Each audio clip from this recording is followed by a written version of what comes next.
મિત્રો, સમગ્ર દેશમાં જ્યારે લોકસભાની ચૂંટણી ચાલુ થઈ છે, બનાસકાંઠા જિલ્લામાં પણ, ગુજરાત રાજ્યમાં 7 મે આપણી ચૂંટણી થવાની. મિત્રો, ચૂંટણીના મુદ્દાનો પ્રચાર મારી દ્રષ્ટિએ કંઈ નવો છે નહીં. માત્ર ને માત્ર નરેન્દ્ર મોદી દેશના પ્રધાનમંત્રી થવાના, તેમાં કોઈને શંકાને સ્થાન નથી.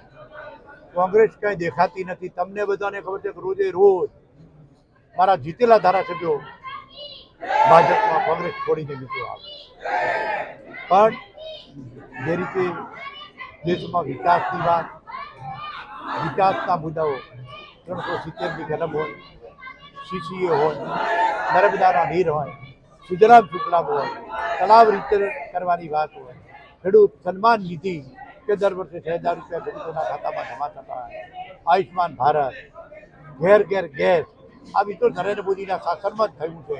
ઘેર ઘેર નલ સે જળ, આ બધા કામો જ્યારે થશે ત્યારે નરેન્દ્ર મોદીને લક્ષ્ય રાખીને, રાષ્ટ્રના હિતમાં, રાષ્ટ્રની એકતા અને અખંડિતતાને નજરમાં રાખીને આ બીજું ચૂંટણી પ્રચાર થઈ રહ્યો છે.